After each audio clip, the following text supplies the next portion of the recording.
Section 1. You will hear a telephone conversation between a customer and a sales assistant at a shop that rents bicycles. Now we shall begin. You should answer the questions as you listen because you will not hear the recording a second time. Listen carefully and answer questions 1 to 7. Hello, Clark's Cycle Hire. My name's Keith. How can I help you?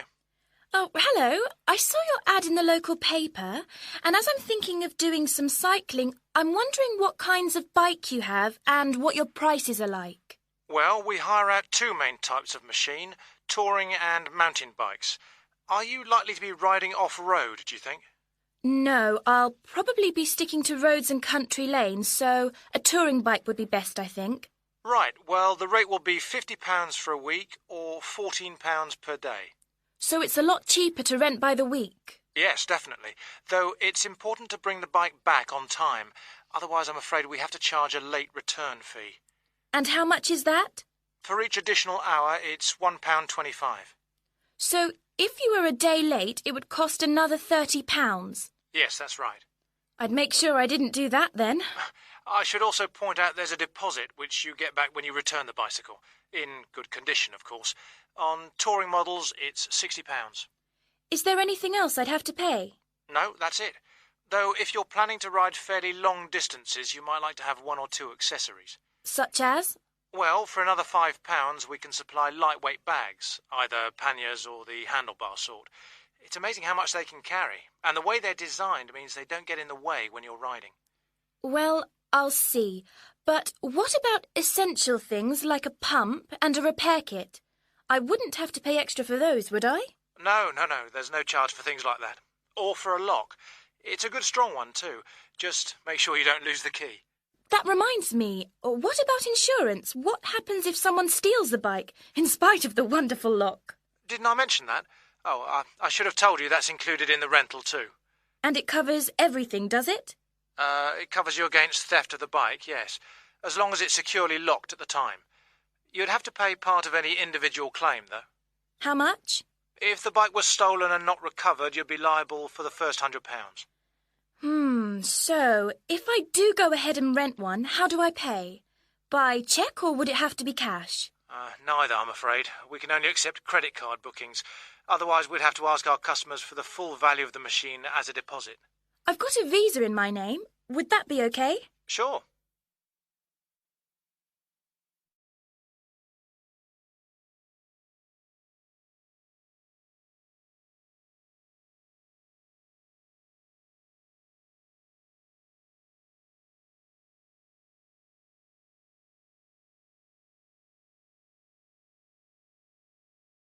Section 1. Now listen and answer questions 8 to 10. So if I want to have a look at the bikes, how do I find you? I live near the university, by the way. Right. First you take Woods Road as far as the main police station. I know it. It's right next to the park. Yes, that's it. And after the police station, there's a turning to the right called Oak Street. At the big supermarket? No, it's before then. It's actually between the police station and a garage on the other side. OK. So, you go down Oak Street until you reach the health centre on the right. If you get to a pub called the Maple Leaf, you've gone too far, all right? Yes, I've got that. Now, opposite the health centre there's a pharmacy, and we're just behind that. OK, fine. I'll try to call over sometime tomorrow. Great. See you then. Bye.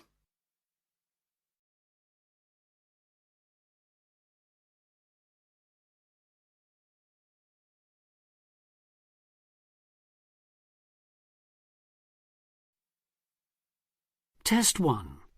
Listening. Section 2. You will hear an extract from a radio programme for people who live abroad. Listen and answer questions 11 to 17.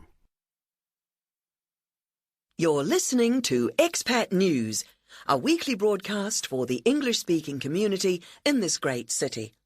In today's programme, we'll be hearing from Tom O'Hara, who's going to tell us about all those different associations he can join. Tom. Good evening. Yes, in a city with so many of its residents born outside the country, it's hardly surprising there's such a huge range of expatriate clubs and societies. And many of these, of course, are aimed at English speakers. So, first and perhaps most obviously, we have the sports clubs, which in some cases field teams in things like rugby and tennis that compete against clubs in other parts of the country or even abroad. You don't have to play at this level to have fun, though. They can be just a great way to do some exercise and, of course, to get to know other people, especially if you're new in town. The same can be said of the many hobby and interest clubs that have sprung up here. Everything from landscape photography, such as the Viewfinders Club in the Harbour District, or Focus on the Airport Road, to old favourites like stamp collecting. Remember that this country has a long tradition of unusual and perhaps even eccentric societies, so there should be something for everyone. A place where you can meet people of different nationalities with the same social and/or cultural interests as you. For those who may be interested in rather more than just friendship, there's a wide range of lively social clubs. Several singles associations organise dancing of various kinds, while for people in a real hurry, there's speed dating, in which everyone talks to everyone else for just 5 minutes. Then, at the end, they decide which of them they would like to meet again by ticking their names on a list. In complete contrast to these are the many religious associations, reflecting the diversity of faith groups present in this multicultural city. Many of them, of course, have their own places of worship. Perhaps also of interest to those who've come here from other parts of the world are the international and cultural societies. These often provide a meeting place for people from a specific country, China, for instance, and particular ethnic groups, such as Afro-Caribbeans. As in other major cities, we have here local branches of many charities with names familiar around the world. Meetings of human rights organisations like Amnesty International are held regularly in English, as are those of environmental groups such as Greenpeace. All funds raised, by the way, go to the same kinds of good cause as they do in other countries you may have lived in. Inevitably, perhaps, there are also the political clubs, often connected with a particular party and, indeed, a particular country. So we have, for example, a local association of Republicans linked to and campaigning for that party in the US, and Liberal Democrats here doing the same for their party in Britain. Finally, on a lighter note, there's plenty to choose from in the performing arts. Whether you enjoy taking part or just watching and listening, you can take your pick from a whole range of groups. To take just a couple of examples, there's light opera at the Memorial Hall in the city centre, or a very lively amateur theatre company in the Park District. In summer, they give open-air performances of Shakespeare plays, free of charge.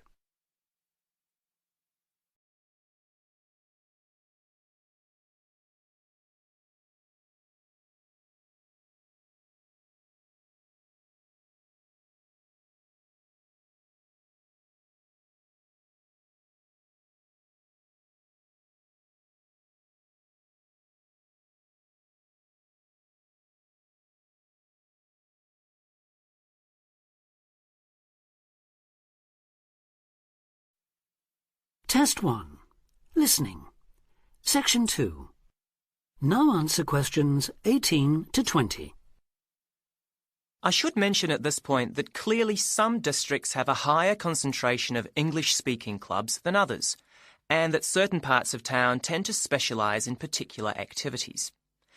An obvious example would be the number of water sports clubs down near the river. Whatever the number, though, they usually have one thing in common. With the exception of a few associations linked to particular countries and supported by their embassies here, in the vast majority of cases, it is the individual members who fund them, so an entry fee or a subscription will be charged. You may be used to council-subsidised sports centres and the like in your home country, but I'm afraid that's not the case here. Assuming you can afford it then, you can be fairly sure that somewhere out there you'll find a club that caters for your own particular fascination. If it's very important to you and you intend to spend a lot of time on it, it might even determine which district of the city you decide to live in. In the unlikely event that you really can't find such a club, the solution is to try to persuade friends and anyone else you meet of the need for one. You could also use the local small ads on the internet to suggest the idea. You'll be amazed at just how many people share even the strangest interest. Then you can start your own. That is the end of section 2.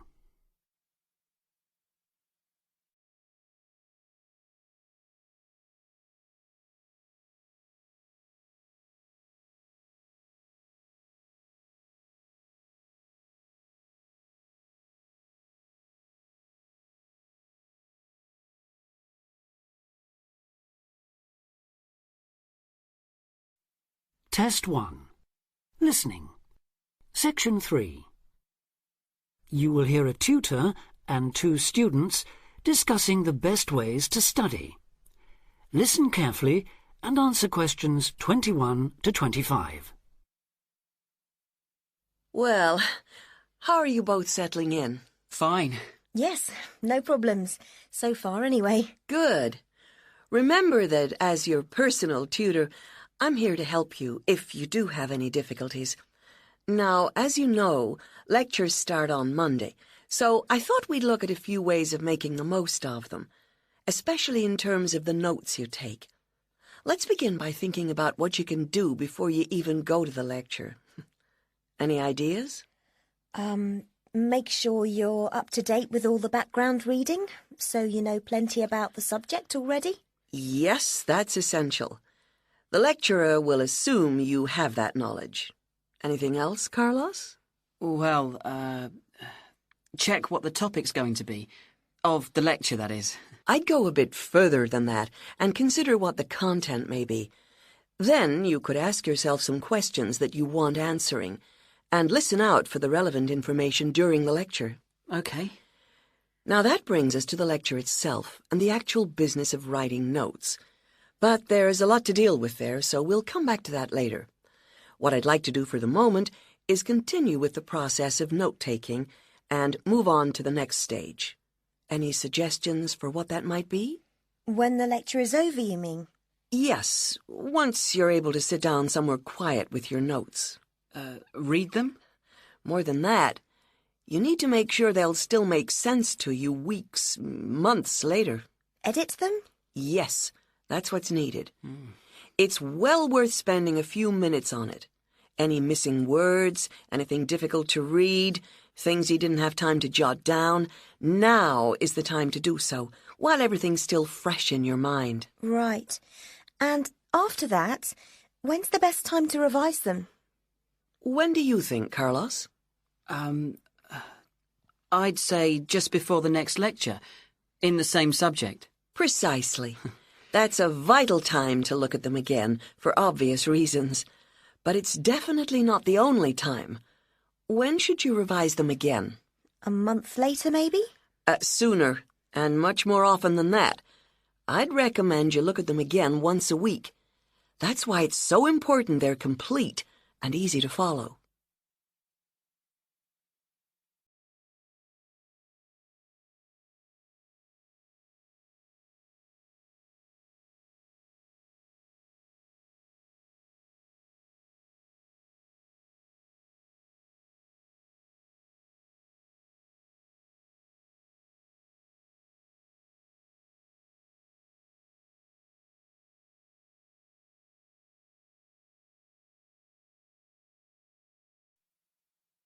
Test 1.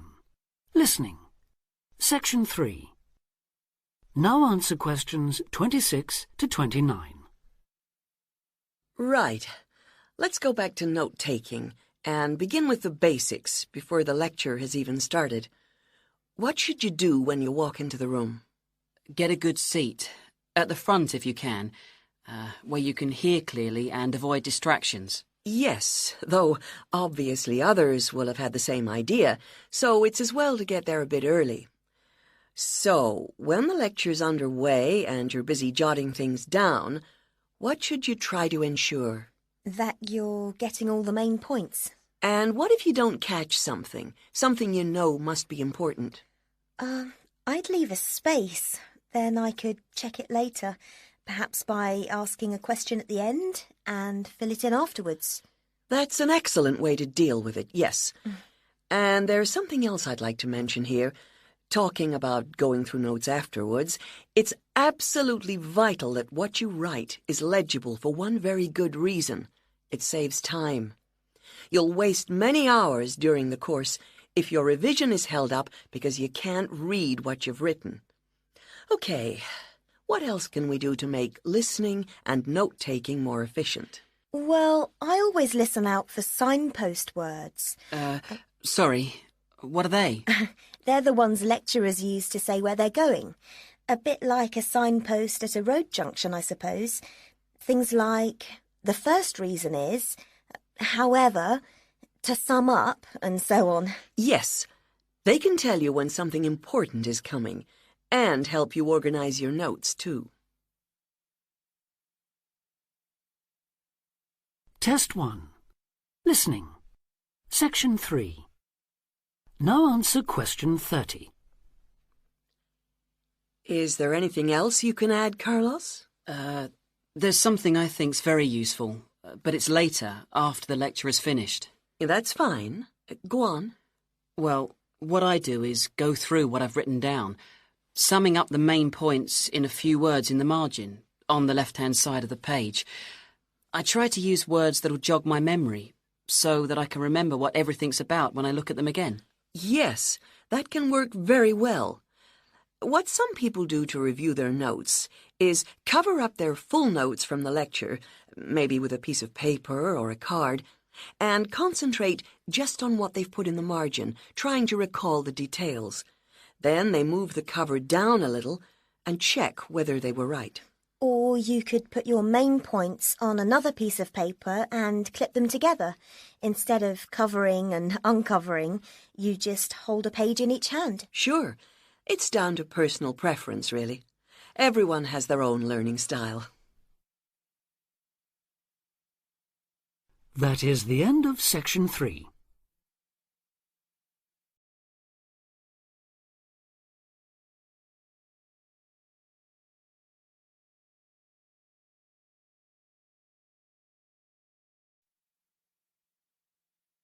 Test 1. Listening.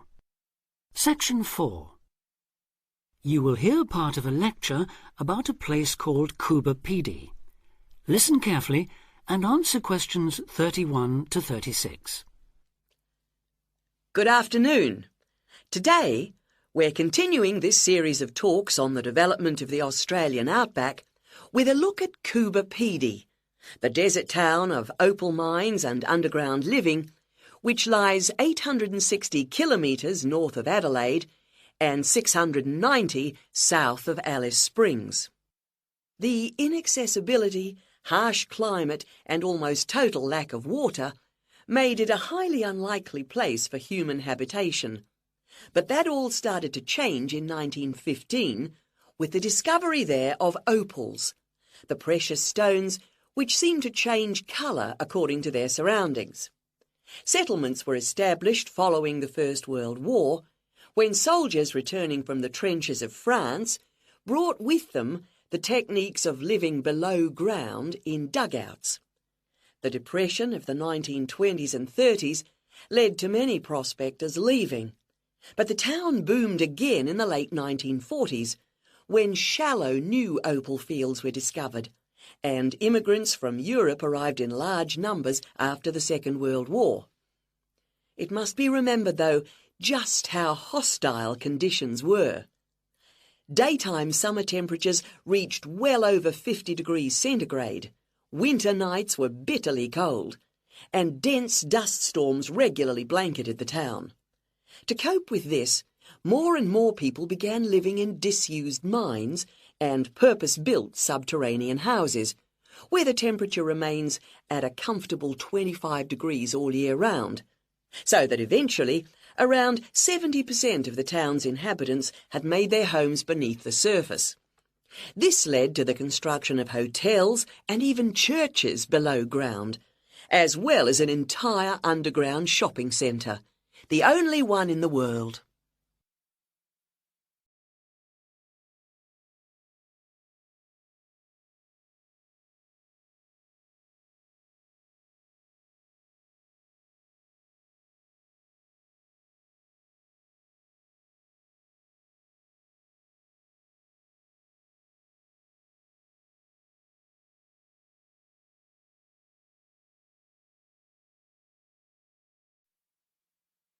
Test 1. Listening. Section 4. Now answer questions 37 to 40. Perhaps not surprisingly, this has now led to the emergence of a secondary industry, tourism. Increasing numbers of visitors come to see the tunnels and the caves with their ventilation shafts, the weird machines lying about in the town, and, just beyond it in the scorched red desert, the conical hills thrown up by the world's biggest opal mines. It's a logical stopping place for travellers too. The nearest town to Coopapedy is Woomera, in the prohibited area once used for launching space rockets. But even that is an enormous distance away. Within the town itself, there are plenty of hotel rooms and a number of ethnic restaurants. Remember that Coopapedy is one of the most multicultural places in Australia, with an estimated 45 nationalities represented, and its very own Opal Museum. A short distance from town, there's a section of the enormous barrier that runs thousands of kilometres across the country. The dingo fence, which is meant to keep these predatory wild dogs out of the sheep farming areas. Another attraction just outside town are the sets of various films made there, including Mad Max 3, as well as The Red Planet and Until the End of the World. Names that reflect the harshness of the terrain and temperatures there. The name Coopapedy, incidentally, comes from an Aboriginal expression meaning white man's hole in the ground. Next, I'd like to go on to talk about Broken Hill, another mining town, but one that... That is the end of Test 1.